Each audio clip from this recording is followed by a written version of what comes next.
Selamat pagi adik-adik semua. Pagi ini kita memulai lagi aktivitas kita, proses pembelajaran farmakologi. Materi yang akan disajikan pada pertemuan kita kali ini terkait dengan yang pertama itu adalah faktor-faktor yang mempengaruhi khasiat obat. Baik, kita mulai.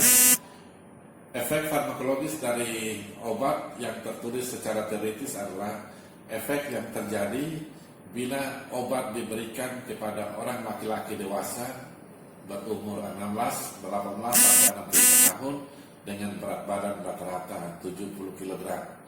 Artinya kalau beratnya kurang dari 70 kg ataupun umurnya di bawah 18 tahun atau di atas 65 tahun, maka obat yang diberikan itu akan memberikan efek di luar, kemungkinan juga memberikan efek di luar efek farmakologis.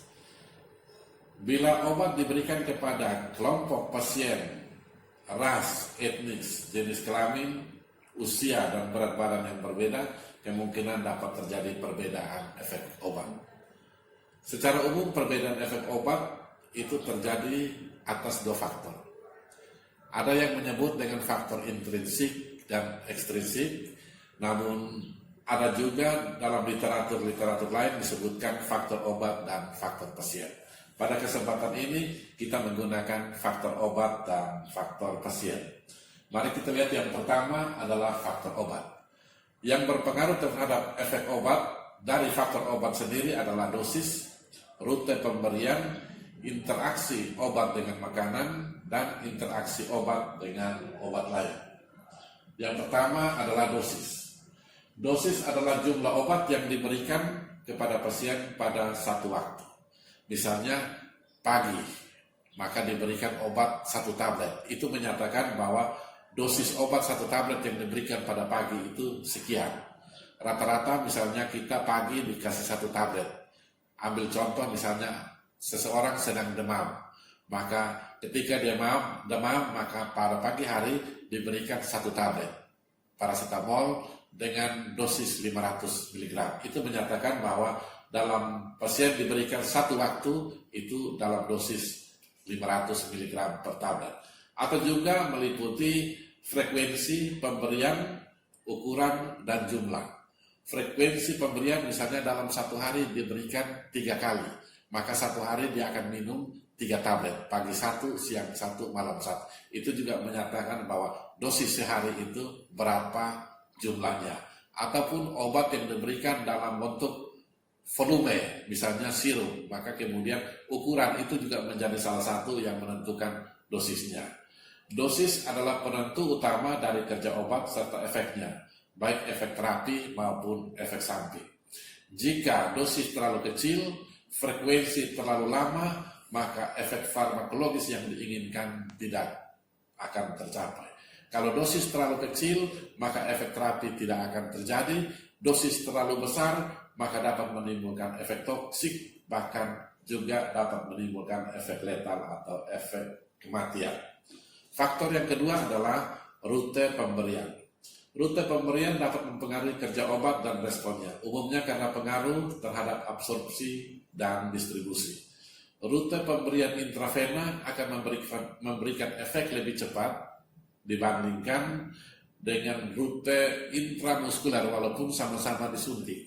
Tetapi intravena karena obat itu langsung masuk ke dalam pembuluh darah vena, sedangkan intramuskuler itu masuk ke dalam jaringan kemudian mengalami proses absorpsi lanjutan. Sehingga kalau pemberian intravena, maka efek obat yang diberikan itu akan lebih cepat daripada intramuskuler. Ataupun obat per oral.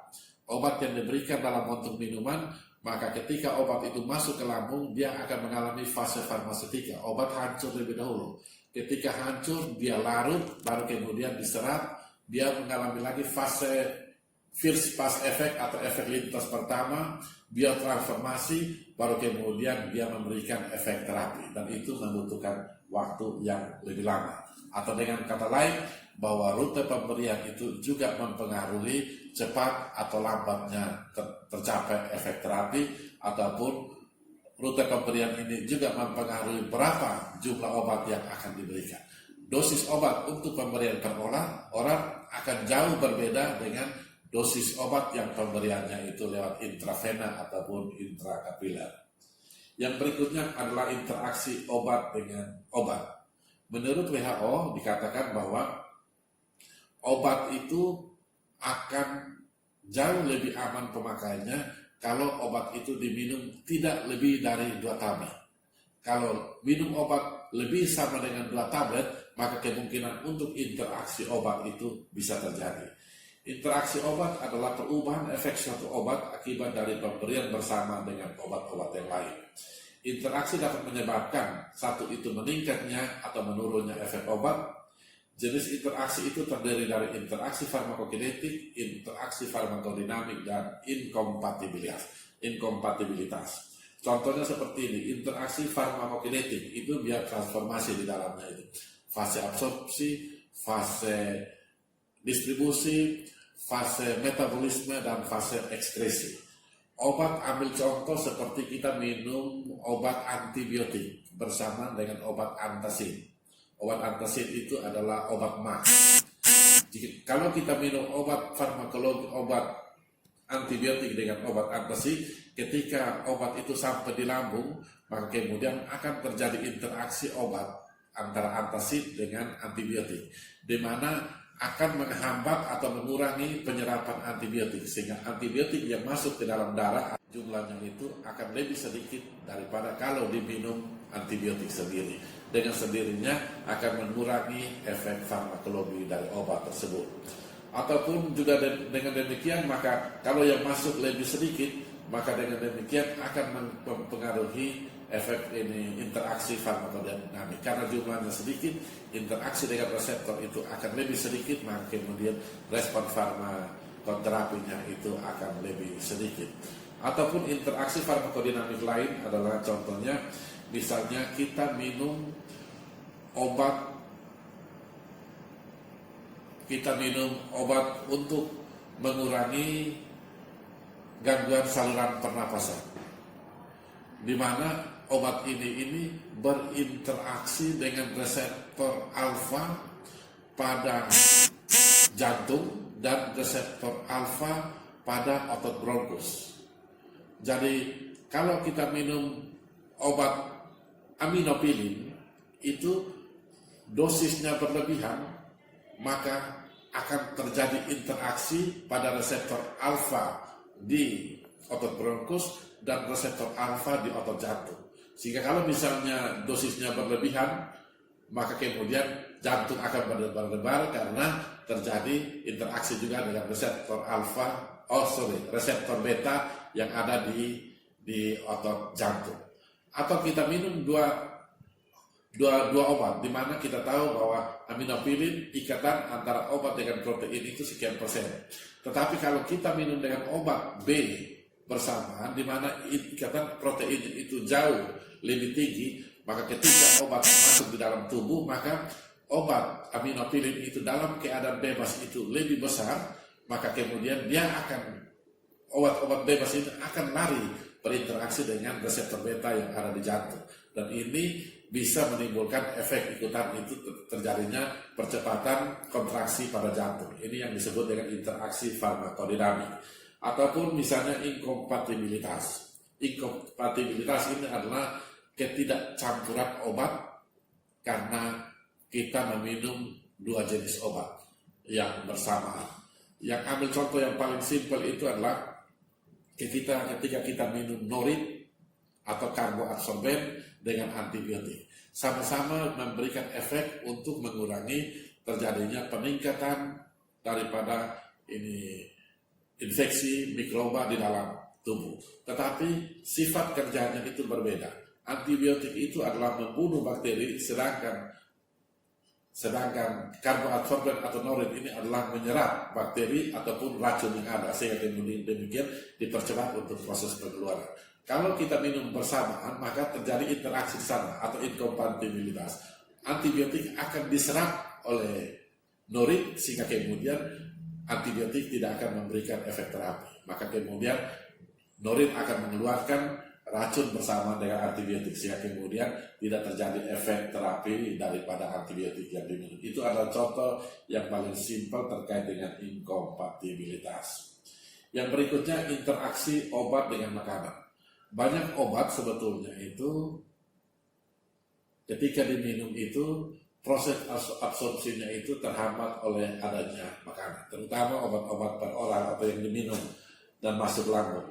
Obat yang paling baik itu ketika dikonsumsi dalam keadaan perut kosong ataupun perut dengan kondisi di mana dalam sirkulasi sistem pencernaan kita itu kandungan makanan yang ada di dalamnya itu relatif sedikit. Pada kebanyakan kasus, makanan dapat memperlambat absorpsi obat karena perubahan sekresi gastrointestinal dan motilitas ataupun gerakan untuk mendorong makanan dari lambung dan usus ke usus besar untuk proses keluar. Makanan juga mengurangi absorpsi obat karena terbentuknya senyawa kompleks obat dengan makanan. Tetapi ada juga beberapa makanan tertentu malah dapat meningkatkan penyerapan obat tertentu. Contohnya itu, misalnya kalau kita minum grisefulvin atau grisefulvin ini adalah contoh obat. Jadi kalau kita minum bersamaan dengan minum susu, maka penyerapannya itu akan lebih baik, lebih tinggi. Sama juga misalnya kalau kita minum kalsium. Kalsium itu penyerapannya itu akan jauh lebih baik kalau misalnya kita minum dengan susu, karena dia termasuk yang larut di dalam lemak. Beda dengan obat-obat tertentu yang proses penyerapannya itu terganggu oleh adanya makanan. Kalau kita minum ampicillin, maka sebaiknya ampicillin itu diminum dalam keadaan perut kosong ataupun di dalam perut itu makanan tidak terlalu banyak, karena proses absorpsinya itu akan terganggu jika ada kandungan makanan di dalam saluran cerna baik lambung maupun usus yang banyak, sehingga penyerapannya itu akan berkurang. Ataupun bisa contoh yang lain adalah makanan yang mengandung vitamin K, sebagaimana kita ketahui bahwa vitamin K itu berpengaruh pada koagulasi, sehingga dengan demikian kalau kita makan makanan yang mengandung vitamin K di saat bersamaan kita sedang minum obat antikoagulan, maka kemudian efek dari obat antikoagulan itu akan menurun akibat daripada konsumsi makanan yang mengandung vitamin K.